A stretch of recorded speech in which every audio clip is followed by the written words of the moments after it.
Hi guys, பார்த்தீங்கன்னா இது நம்மளோட ஃபஸ்ட் டெலிவரி. இந்த அப்பார்ட்மெண்ட்டில் ஒரே ஒரு ஆர்டர் தான். வண்டியில் பார்த்தீங்கன்னா இது பேக்கேஜ் கொஞ்சம் கம்மி தான் இருக்குது. ஏன்னா சுற்றிக்கிற வேறு அப்பார்ட்மெண்ட் தான். இது 1, அது லாஸ்ட்டில் 2, இது 1, 3. டெம்பிள் ட்ரீ இந்த 2 பேக்கேஜ் தான் இருக்குது. இப்போ டெலிவரி பண்ணிட்டு வரணும்.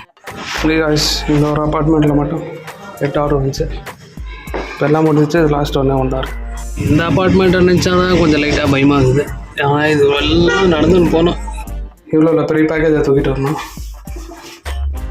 அங்கே இருக்கிற அப்பார்ட்மெண்ட்டோட அட்ரஸ் எல்லாம் முடிச்சுட்டான். சொன்னால் நம்பலாம்ல. இப்போ காட்டுறேன் பாருங்கள் எவ்வளோ தூரம் இருக்குது. இது நடந்துனே தான் போகணும். வண்டியெல்லாம் எதுவும் எடுத்துகிட்டு வர மாதிரியே இல்லை. இங்கேருந்து அதை தான் அங்கே 2 பேர் வராங்களே, அதோட பின்னாடி தான் இருக்கிறது என்ட்ரன்ஸு. அது வரலையும் நடந்துட்டு தான் போகணும். லாஸ்ட் ஆர்டருங்க காலி மட்டும் தான் லாஸ்ட்.